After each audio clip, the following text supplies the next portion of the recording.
오늘 히브리서 6장을 하게 될 텐데요. 예, 갈수록 흥미진진해지고 그렇습니다. 그리고 이제 히브리서 13장까지 끝나면은 제가 이거를 이제 영원히 이거를 이제 보관하려고 합니다. 보관하려고 하고, 그리고 이제 성경을 연구하는 많은 사람들에게 도움이 될 거예요. 예, 그리고 이제 이 주석가들, 학자들이 이렇게 주석책을 만들잖아요. 그것은 모든 것을 다 써놔야지 좋은 게 아니고, 오히려 이 주석가가 아는 게 10개인데, 그 논란이 될 만한 거 한 4-5개를 제외하고 5개만 썼구나. 그래서 절제미가 있는 책이 좋아요. 이렇게 여러분 책 읽을 때 막 구름 타고 막 군두운 타고 하늘 날아다니는 이런 책들 이게 감동스러워서 좋아하시는데, 그런 책보다는 아주 절제된 그 주석책을 여러분들 선호하시길 바래요. 이제 그것을 보는데 처음부터 보지 말고 마지막에 내가 하고 있는 생각이 보편적인가? 그거를 확인하기 위해서 보는 것이 좋습니다. 근데 하지만 이제 주석책만 봐가지고는 성경을 또 몰라요. 이 성경이 이렇게 지난번에도 말했지만은 인간 세계 것을 다루는 것이 아니라 우리 세계 너머에 보이지 않는 비가지석 세계를 다루기 때문에 역사신학이나 조직신학이나 그런 사람들, 이렇게 천재적인 사람들이 써놓은 그 책 가지고는 그걸 알아낼 수가 없어요. 예, 그래서 역사적으로 최고로 잘 했던 그 학자들도 이렇게 그 사람들끼리 뭉쳐놓으면은 의견이 이제 막 다 다르잖아요. 이제 그런 게 있는데, 예, 그래서 이제 저 같은 사람들은, 주석책보다는 좀 더 약간 벗어나는 거죠. 예를 들어서 주석가들은 맞는 말보다는 틀린 말을 해서 논란이 돼서는 안 되기 때문에 주석책을 보면 이 사람이 이걸 왜 안 썼을까 하는 얘기들이 많이 있어요. 예, 그런데 이제 저 같은 사람들은 거기서 한 단계 더 나아간, 뭐냐면은 좀 더 주석가들보다는 부담이 없이 이제 하는 설교인데, 그게 이제 신약 구약 39권에 대해서 신약 27권의 책이 그런 류의 책이라고 보면 돼요. 예, 그거를 구약을 해설해 놓은 거지만 구약 해석하는 주석책이라고 볼 수는 없습니다. 그게 사실은. 왜냐면 이게 보게 되면 너무 이렇게 좀 임의적으로 써놨다고 드는 느낌들이 많이 있거든요. 근데 사도들이 무슨 학자도 아니고 막 그런데 그냥 정말 대차게 이게 막 자기 의견을 써놓죠. 네, 우리 이제 거기서 이제 걸릴 건 걸르고 이렇게 볼 건 보고 하면서 보고 있습니다. 자, 그럼 히브리서 6장, 예, 굉장히 방대한데요. 이것도 제가 좀 짚고 가고 싶은 얘기들을 이렇게 하도록 하겠습니다. 예, 로마서 5장에 보면은요. 그러나 아담으로부터 모세까지, 이거 제가 지금 암호문을 또 해드리는 거예요. 이걸 그냥 히브리서 6장을 읽으면 여러분들이 읽으면서 이해가 안 되는데, 제가 하는 말을 가만히 이제 여기서 제시한 성경절을 이렇게 들으시고, 그 다음에 이제 히브리서 6장을 저랑 같이 읽으면은 이해가 훨씬 더 잘 됩니다. 자, 그러면 로마서 5장 14절에서 15절에 보면, 그러나 아담으로부터 모세까지 아담의 범죄와 같은 죄를 짓지 아니한 자들 위에도 사망이 왕노릇하였나니 아담은 오실자의 표상이라. 그러나 이 은사는 그 범죄와 같지 아니하니 그 한 사람의 범죄를 인하여 많은 사람이 죽었은즉 더욱 하나님의 은혜와 또는 한 사람 예수 그리스도의 은혜로 말미암은 선물이 많은 사람에게 넘쳤으리라. 이제 우리 여러분 창세기 1장, 2장, 3장 여기 나오는 아담에 대해서 우리는 다 알죠. 예, 그래서 이제 아담과 하와가 선악과를 먹고 죄를 지은 것도 알죠. 이제 그 죄를 지은 거는 선악과를 먹은 것, 죄를 지은 게 아니라 선악과를 먹어서 선악을 알게 됐죠. 이제 어떤 상태가 돼서 하나님을 피해서 살 수밖에 없는 본인 스스로, 예, 그런 상태가 됐는데, 아담이라고 하는 개인적인 사람의 인생을 보는 것이 아니라, 그 사람이 표상하는 바를 보는 겁니다. 그 사람의 행동. 그래서 제가 지난번에 말씀드렸지만은 구원은 이렇게 죽고 사는 문제에서 구원받는 것. 죽고 사는 문제가 뭐예요? 성서에서도 범죄단이 있었죠. 양이 죽고 사는 거잖아요.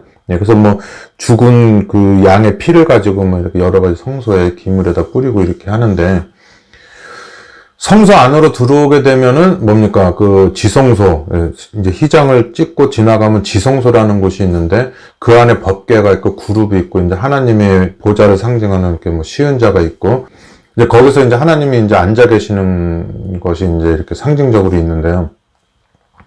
그 하나님의 그 발등상, 이 발판이죠, 발판. 예. 그 지성소 안으로 들어가면 하나님이 앉아 계시는 보좌가 있는데, 그 보좌가 이렇게 뭐 의자라고 하죠. 의자가 있으면은 그 안에 이렇게 발을 대는 곳이 있는데, 그걸 발판이라고 해요. 우리 미용실이나 저기 이발소 가면 발판 있잖아요.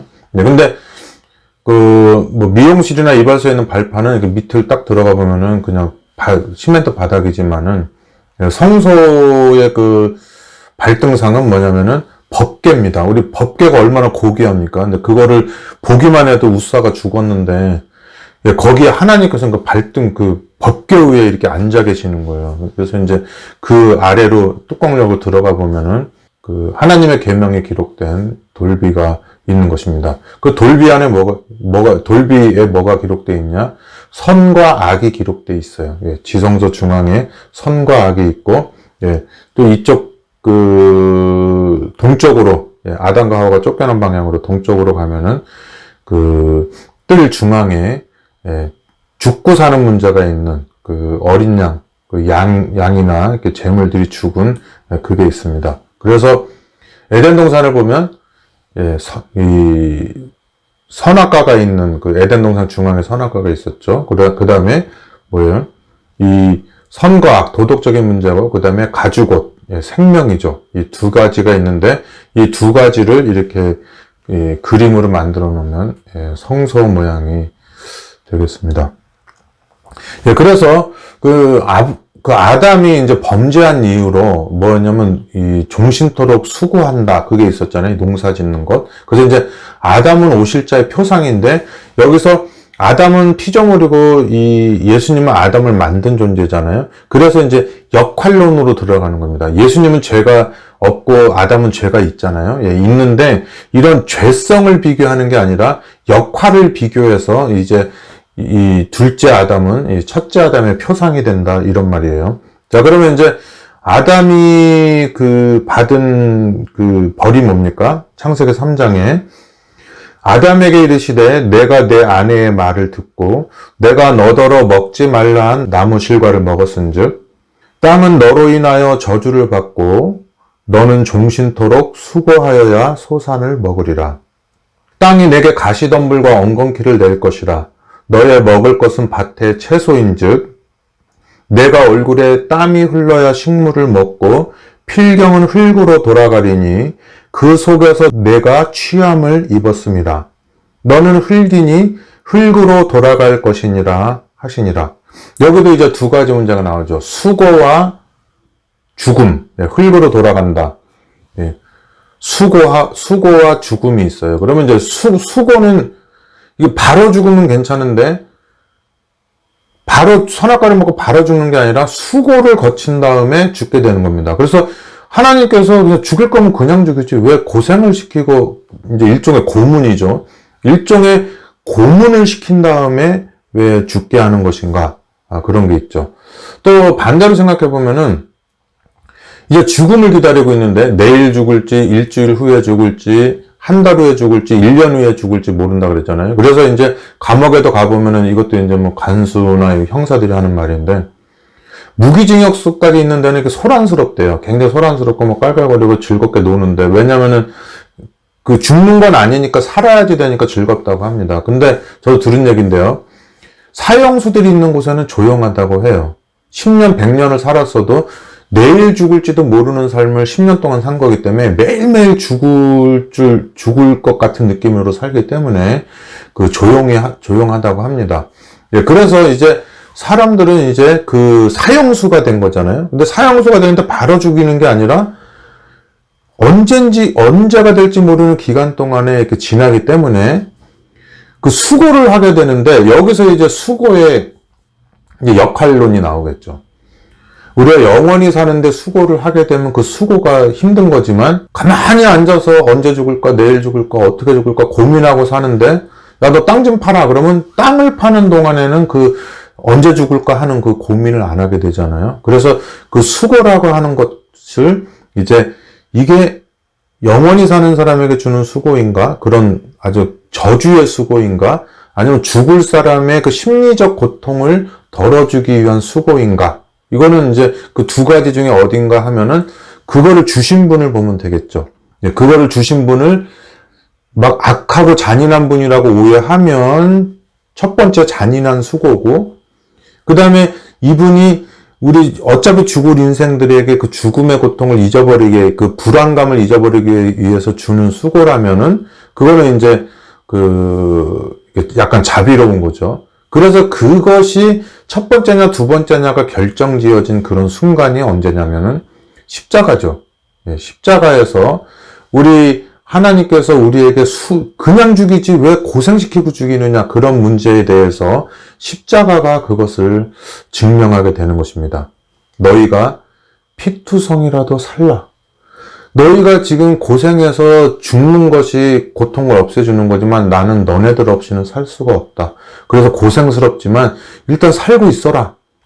내가 너희들의 구원을 이루기까지, 너희들을 구원하기까지 쉬지 아니하겠다. 그게 있는 것이에요. 그래서 둘째 아담으로서 이 예수님은 그 아담의 역할을 하게 되는데, 그분이 하는 그 아담의 역할은 뭐냐면 이 땅, 이 지구라고 하는 범죄한 그 가시와 엉겅퀴가 난 세상에 와가지고 땅을 갈아가지고 이분이 그 알곡을 맺는 그런 농사꾼이 된 거예요. 그래서 아담이 그런 면을 표상하는 것입니다. 그래서 이제 그 우주의 하나님이신 예수님께서 이 땅에 하늘 농부로 내려오셔가지고 그 아담이 종신토록 수고해서 얻은 소산을 지금 얻기 위해서 구속의 경륜 가운데서 둘째 아담의 역할을 하는 것입니다. 왜냐하면 첫째 아담은 이미 그런 자격이 없으니까요.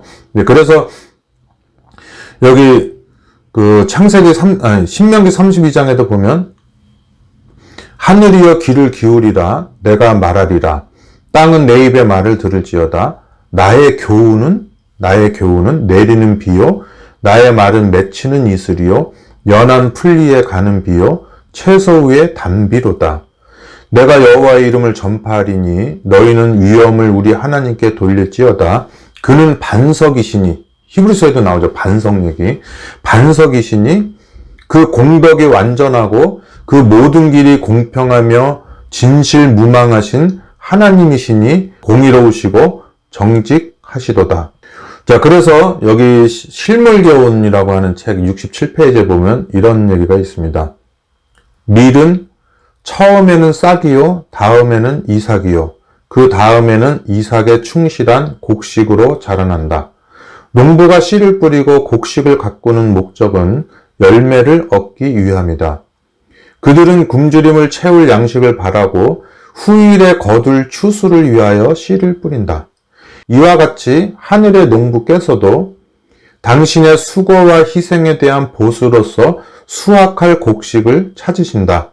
그리스도께서는 사람의 마음속에 당신 자신을 재현시키고자 하신다. 그는 이 일을 당신을 믿는 자들을 통하여 하신다. 그리스도인 생애의 목적은 열매 맺는 일이다.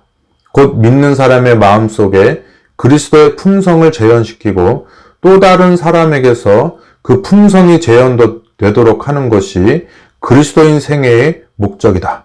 일단은 이 방송의 말씀의 방송이잖아요.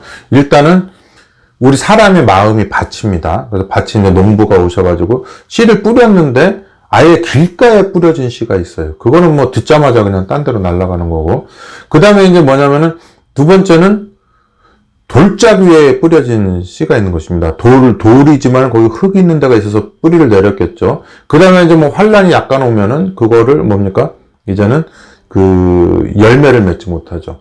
그 다음에 이제 여기서 이제 창세기 3장에 나오는 그 가시와 엉겅퀴가 있는 땅에다가 이렇게 씨를 뿌리면 하나님의 말씀을 받아요. 그래서 신앙생활을 하고 살아갑니다. 하지만 여러 가지 세상적인 염려와 또 세상적인 그런 욕심과 이런 것 때문에 온전히 열매를 맺지 못합니다. 그 다음에 이제 좋은 땅에 뿌려진 씨는 이제 뭡니까? 잘 발아여서 뭐 100배, 60배, 30배 열매를 맺는다. 그게 있어요. 여러분, 이 방송을 듣는 분들이 대부분 교인인데다가 교인 중에서도 성경을 깊이 보는 사람 아니면 이 방송을 안 보신다고 생각을 합니다. 자, 그런데 똑같이 이 방송을 보지만은 뭐가 있냐면 가라지가 있어요. 하나님의 농토 위에, 하나님의 밭 위에 자라는 게 있는데, 이 자라는 동안에는 벼하고 쌀하고 비슷해요. 근데 자라는 속도가 엄청 빨라요. 믿음이 더 많아 보이고, 앞길을 막 개척하고, 막 발람처럼, 누구죠?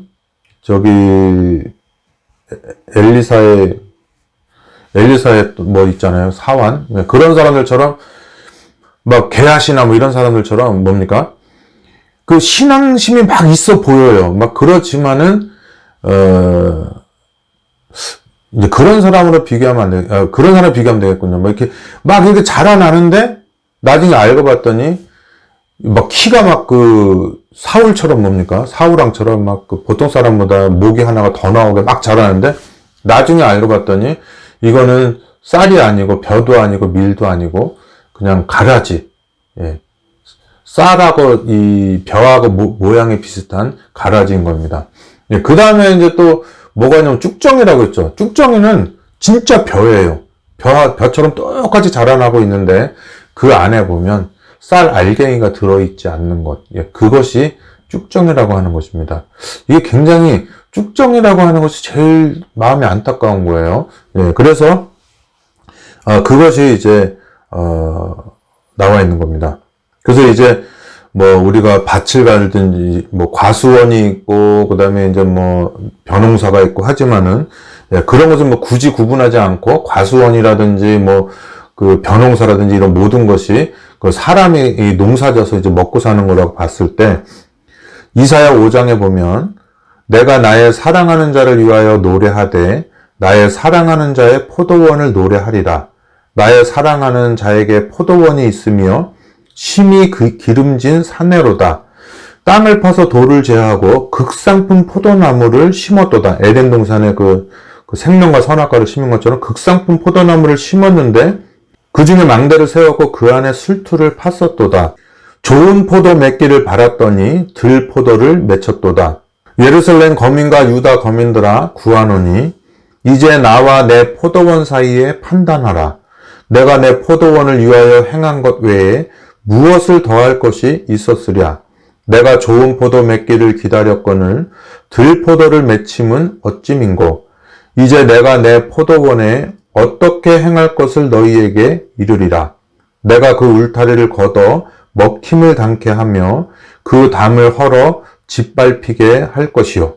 그래서 이제 그 유다 백성들한테 바벨론도 들어오고 아시리아도 들어오고 메데페르시아도 들어오고 막 다 들어오잖아요. 그렇게 되면서 그 짓밟힘을 당했을 때 고통과 두려움과 슬픔을 노래한 것이 이제 시편 80편이 되겠습니다. 여러분들 나중에 그걸 읽어보시면 좋겠어요. 그 다음에 이제 여기 계시록 14장에 보면은 이제 그 하늘 농부께서 추수하시는 장면이 나와요. 이 추수하는 장면을 볼 때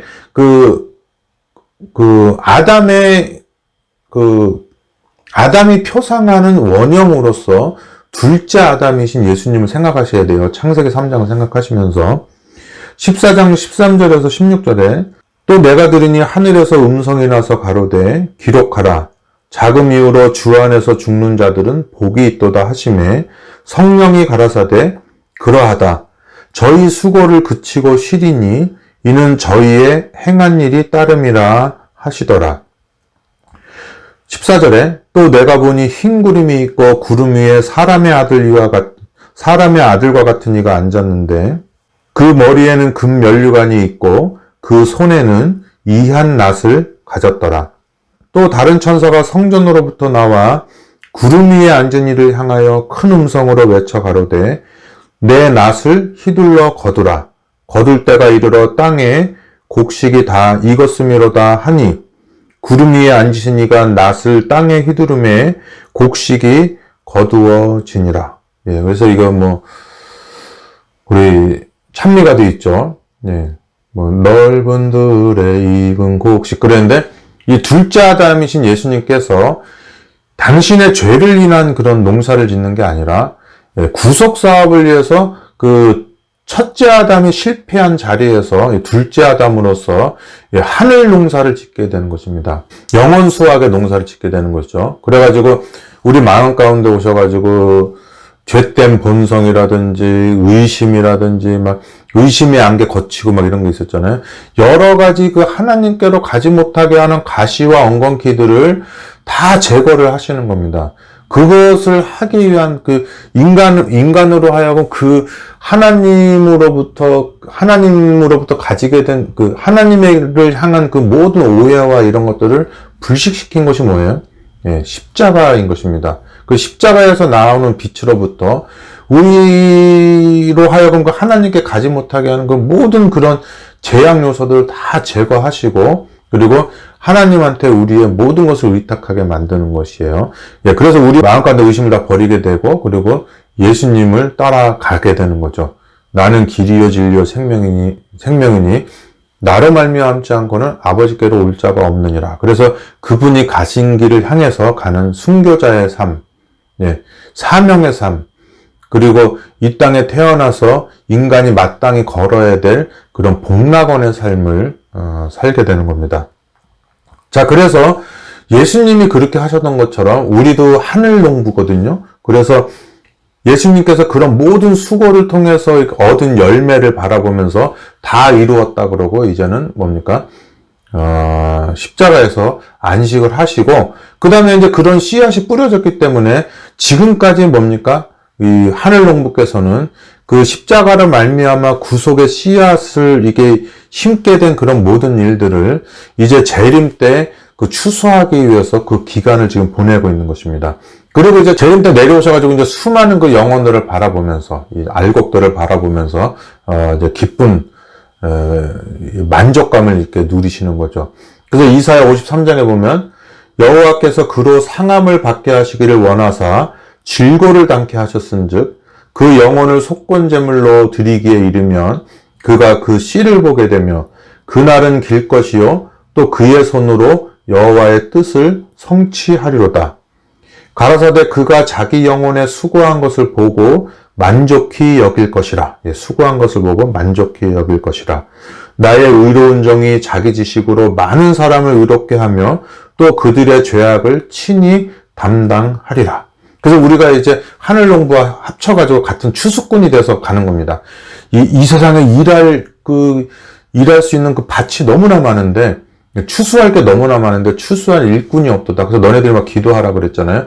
그 예수님이 재림할 때 우리도 그 둘째 아담이신 예수님을 따라서 창세기 3장에 있었던 그 영적인 의미의 그런 농사를 짓게 되는 겁니다. 죽음으로 흙으로 가기 전까지 수고하고 노력하고 고생하면서 그 수고의 열매를 가지게 되는 거예요. 그래서 우리가 시편에 보면 시편 116편인가요? 거기 보면 울며 씨를 뿌리는 자는 기쁨으로 단을 거두리로다 그랬잖아요. 그게 뭐냐면은 출애굽해서 가나안 땅에 들어가서 거기서 타락해서 이제 바벨론의 포로로 잡혀갔는데 그 바벨론에서 그 석방령이 내리게 되면서 막 돌아오게 되잖아요. 그래서 그 시편 137편인가 그 9편에 보면은 137편일 것 같습니다. 그 137편에 보면은 왜 그 노래에도 나오죠. 그 뭐 보헤미안인가 팝송에도 나오는 건데 뭐 바벨론에서 우리가 그 뭡니까 버드나무 가지 위에 뭐 수금을 걸어놓고 울었도다 막 그랬잖아요.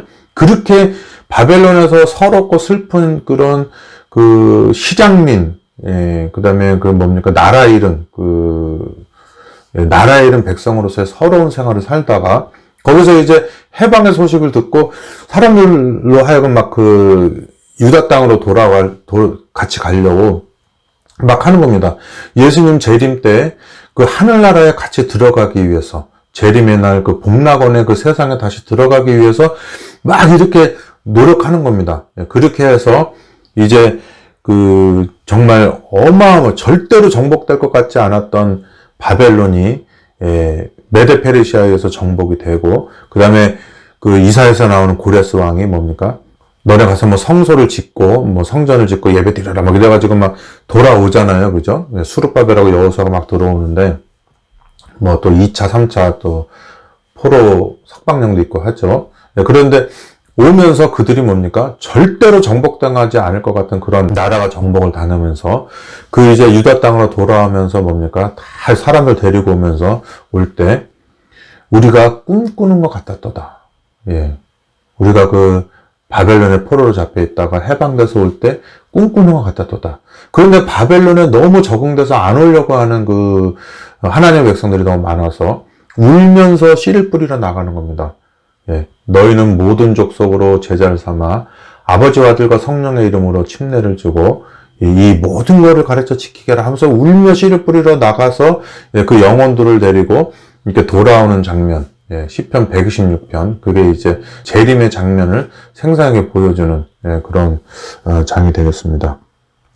자, 그러면은 우리가 그 야고보서 5장 7절 8절에 보면 둘째 아담이신 예수님의 입장이 아니고 이제는 그 둘째 아담이신 예수님을 따라서 같이 하늘 농사를 짓고 추수하는 자들의 입장에서 하는 말 한번 보겠습니다.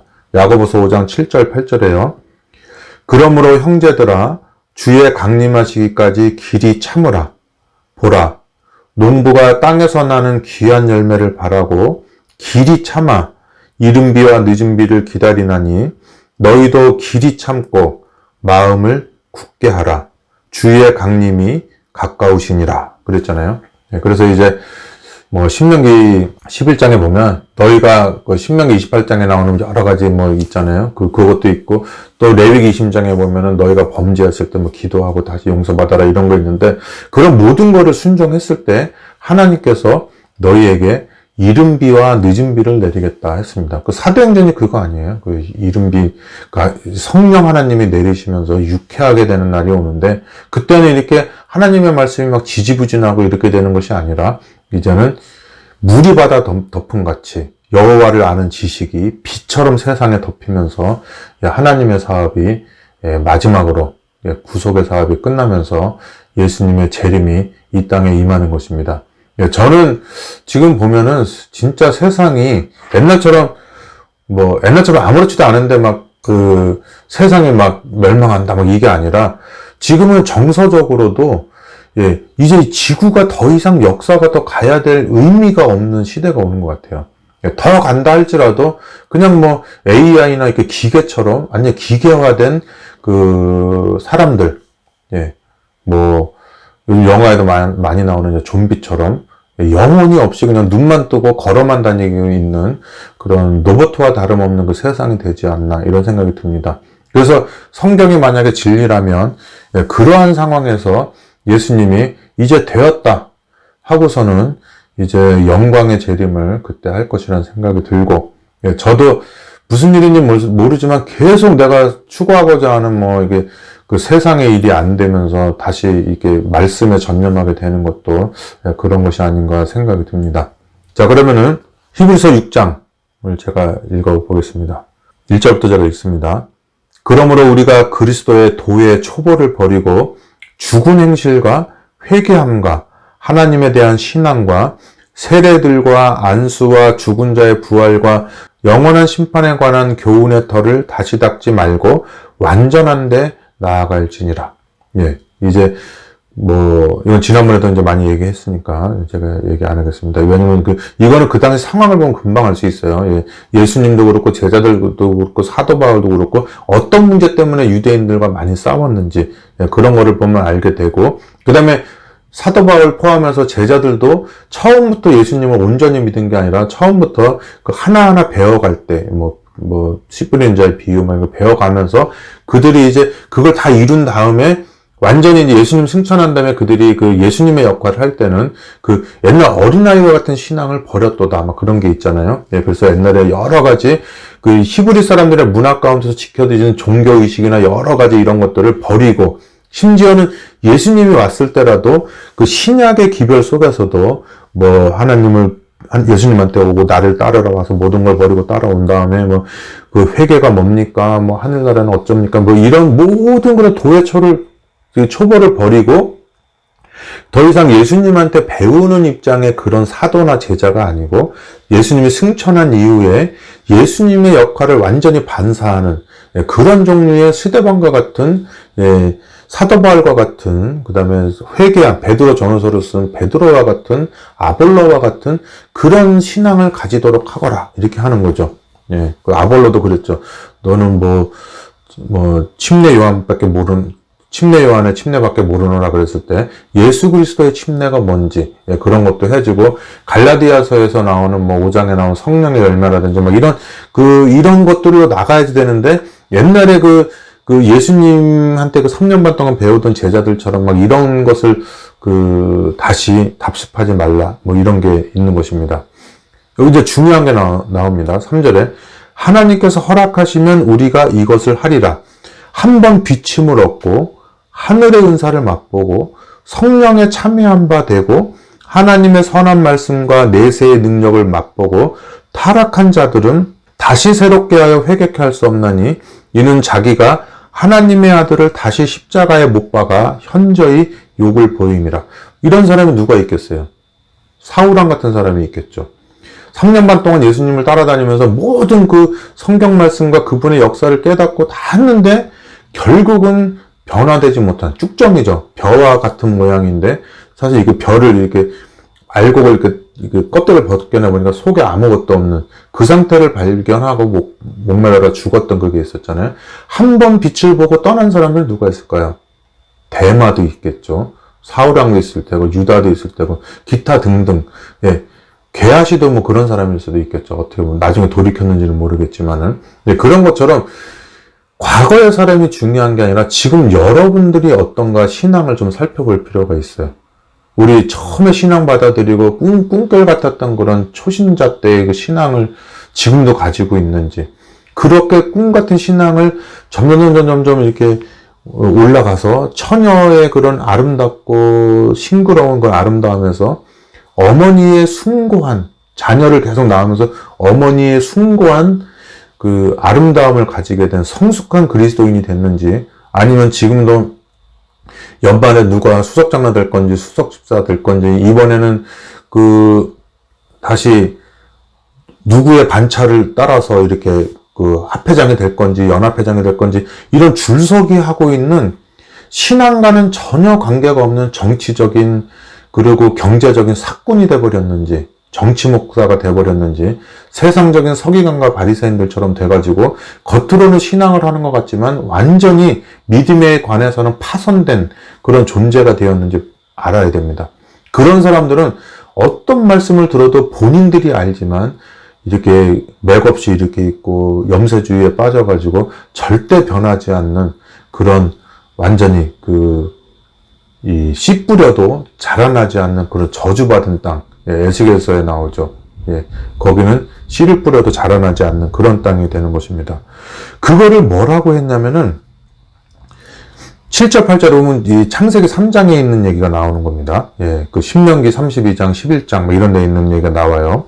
그래서 여기 7절에 보니까 땅이 그 위에 자주 내리는 비를, 사람이라고 하면 성령이라고 할 수 있죠. 성령의 단비를 내려서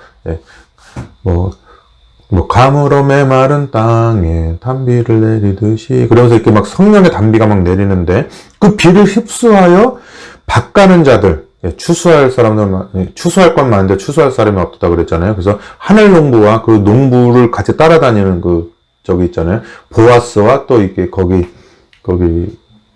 보아스를 도와서 농사 짓는 사람이 있는 것처럼, 밭가는 자들의 쓰기에 합당한 채소를 내면 디모데 같은 사람이겠죠. 디모데 같은 사람은 정말 어렸을 때부터 성경을 알아서 병이 많고 이렇게 연약하지만 그래도 나를 끝까지 따라다니면서 너가 그 추수에 합당한 열매가 되고 본인이 또 추수꾼이 된 거죠.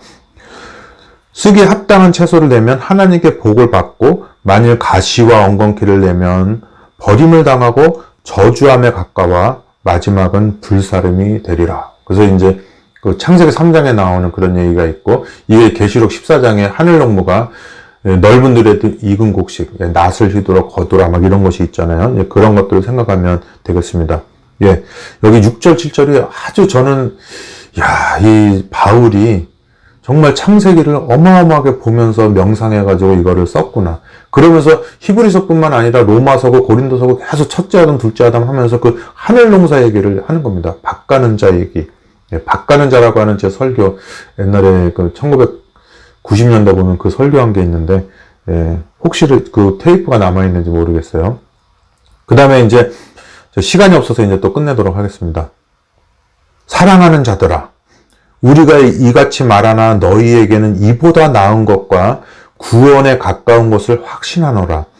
하나님이 불의치 아니하사 너희 행위와 그의 이름을 위하여 나타낸 사랑으로 이미 성도를 섬긴 것과 이제도 섬기는 것을 잊어버리지 아니하시느니라.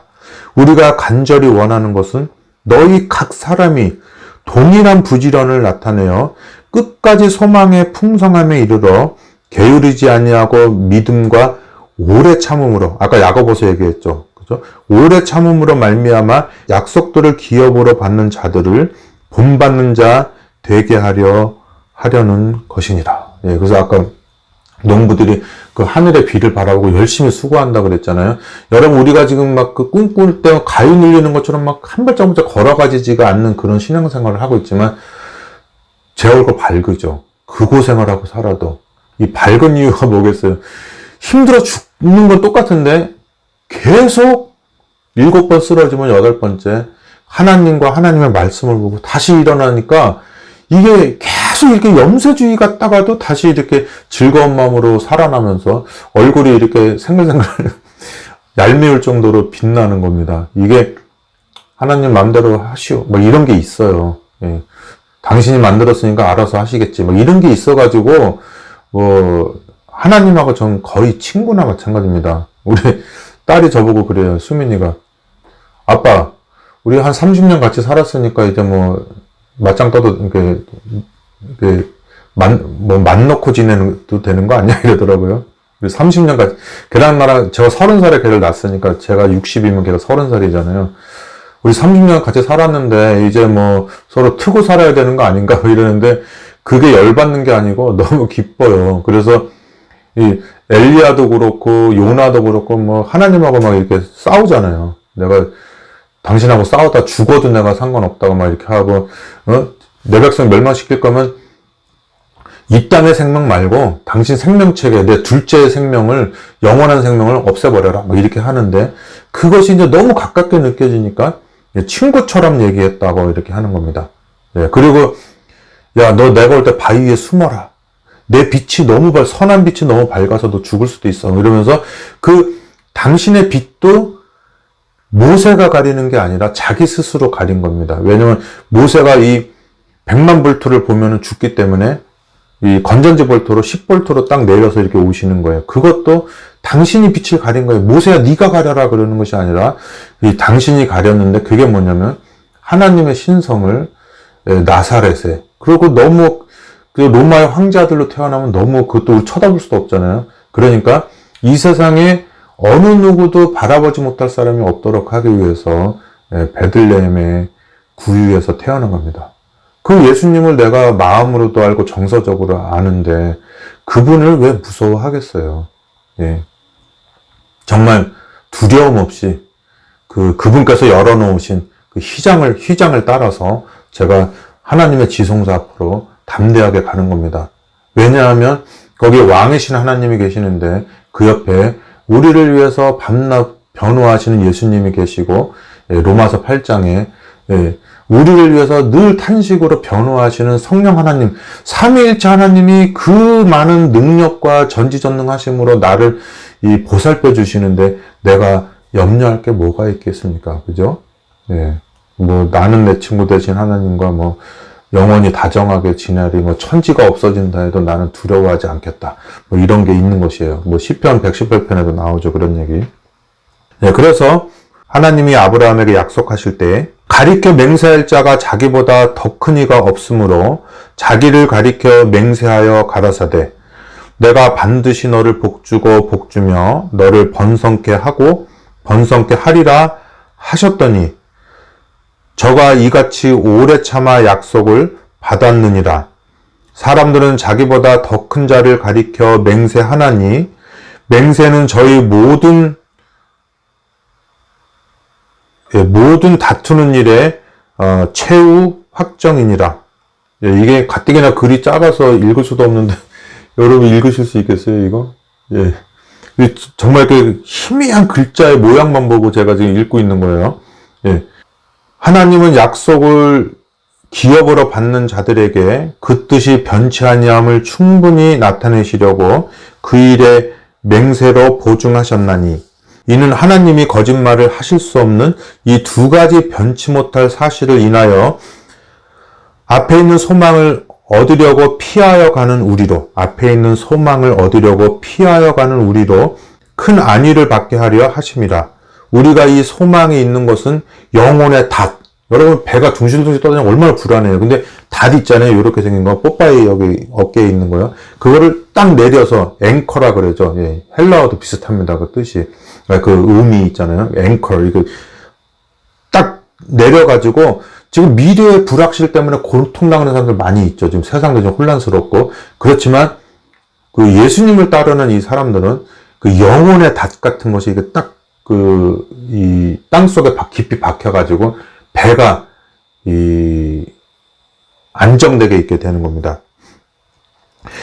우리가 이 소망이 있는 것은 영혼의 닷 같아서 튼튼하고 견고하며 휘장 안에 들어가나니 그리로 앞서가신 예수께서 멜기세덱의 반차를 쫓아 영원히 대제사장이 되어 우리를 위하여 들어가셨느니라. 너가 레위인도 아닌데, 너가 신학도 전공하지 않았는데 어째서 네가 목사가 될 수 있느냐 이거예요. 예, 반드시 레위인 아론의 자손만 반차를 따라서 그 연합회장도 되고 합회장도 되고 올해의 반차 그 대제사장은 누구냐 이런 게 있는데 너는 유대인인데 어떻게 되느냐? 나는 뭐 종로의 김두한, 그죠? 그다음에 동대문의 이정재, 그다음에 뭡니까? 그거밖에 모르네요. 또 여기저기 서대문에 또 뭐 있잖아요. 뭐 이화령인지 다 이렇게 있는데 그 사람들이 다 조직을 따라서 움직여요. 그 조직들이. 그런데 시라소니 분이 딱 나타났는데 너는 어디 조직이냐 했더니 나는 조직이 없다. 그냥 그 사람은 어느 조직과 상관없이 다니는 겁니다. 그런 것처럼 우리가 왜 조직이 없이 다니는 주먹, 이 낭만의 주먹 있잖아요. 그런데 너는 우미간파냐, 너는 동대문파냐 했을 때 나는 시라소니의 반차로. 그럼 너 시라소니 미치냐? 아니다. 시라소니가 아무런 조직도 없이 다닌 것처럼 나도 아무런 조직이 없는 시라소니 같은 사람이다 이거예요. 그래서 족보도 없고 아무것도 자격도 없는 그런 멜기세덱이라고 하는 그런 어떤 살렘 왕이 있었는데 예수님도 그 사람처럼 너네처럼 몇 학년 몇 반 이게 아니라 완전 독립된 멜기세덱처럼 독립된 사람으로서 자기를 메시아라고도 하고 왕이라고도 하고 하나님이라고도 하고 죄를 용서할 수 있다고도 하고 아론의 제사장 직분을 가졌다고 하는 그런 것이다. 너희들도 마찬가지로 멜기세덱의 반차를 쫓아서 우리 한국 사람이고 유대인도 아니고 아론의 사람도 아니지만 그리스도의 보혈로 말미암아서 멜기세덱처럼 독보적인 제사장이 되었는데 우리는 그런 예수님처럼 그런 멜기세덱처럼 독보적인 제사장이 아니라 예수님 안에 딸려있는 존재로서의 독보적 제사장이 되는 것입니다. 그래서 여러분들은 왕 같은 제사장이 되는 건데 왕은 뭐를 알아야 돼요? 심판을 해야 되기 때문에 법을 알아야 되잖아요. 그죠? 그 다음에 제사장은 뭘 알아야 됩니까? 죄인들을 변호하는 변호사잖아요. 그럼 뭘 알아야 돼요? 자비로운 마음이 있어야 되고 용서하는 마음이 있어야 되고 또 법을 알아야 되잖아요. 법을 모르고 어떻게 법을 다루겠습니까? 그래서 우리 하늘나라 재판장에서는 하늘나라의 법을 알아야 되고 하늘나라의 마음을 가져야 되는데 성경 공부하는 걸 싫어하고 계속 황금물고기 이야기나 좋아하고 막 그냥 쉬운 성경이나 좋아하고 이렇게 하면은 언제 여러분들이 장성한 어른이 되어서 입법부에 들어가고 행정부에 들어가고 사법부에 들어가고 하겠습니까? 사도 바울처럼 회개한 베드로처럼 베드로 전서를 쓴 베드로처럼 야고보서를 쓴 야고보처럼 비록 옛날에는 무식했지만 성경을 가르치고 예수님과 같은 마음을 가지고 하려면은 여러분들이 정말 세상법에도 얼마나 낮잠 자지 못하고 그 재미없는 법문을 연구합니까? 예. 하물며 영원한 나라로 가고 있는 우리가 하늘나라의 법인 성경을 깊이 연구하고 밤낮으로, 그리고 하늘나라의 마음을, 그리스도 예수의 마음을 품는 것이 아주 중요하다고 하겠습니다. 여러분, 오늘 또 어김없이 시간이 지났습니다. 20분이나 지났는데요. 여기서 마치고 내일 이 성경은 정말 지금 한 분밖에 안 보시는데, 한 분이 아니라 영분이 봐도, 아무도 안 봐도 제가 좋아요. 왜냐면 제가 이 말씀을 보면서 너무나 은혜롭고 너무 좋기 때문에, 제가 진짜 히브리서 13장까지 다 마치고, 이 마친 모든 거를 갖다가 이제 딱 저장해 놓고 맨날 이렇게 자랑스럽게 볼 생각을 하니까, 이게 뭐 거만한 자랑이 아니라 하나님 앞에서 어린아이 재롱 부리는 그런 어리광식 뿌듯함을 가지고 살아가려고 합니다. 여러분, 제가 마음 가운데 진심으로 바라는 건 여러분들이 행복하시고 사랑하고 사랑받기를 바랍니다.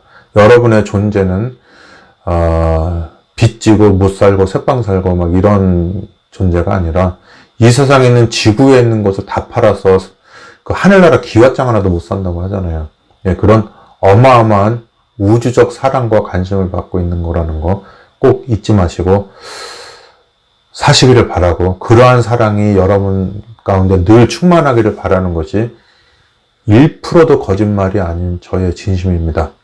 그렇게 사시면서 우리 어려우면 어려울수록 이제 우리가 꿈과 같은 날, 그 추수의 날, 그날이 다가왔음을 알고 그 소망으로 인해서 기쁨과 평안함 가운데 살게 되는 여러분들 되시기 간절히 바라면서 말씀을 마칩니다. 내일 또 뵙겠습니다. 안녕히 계세요.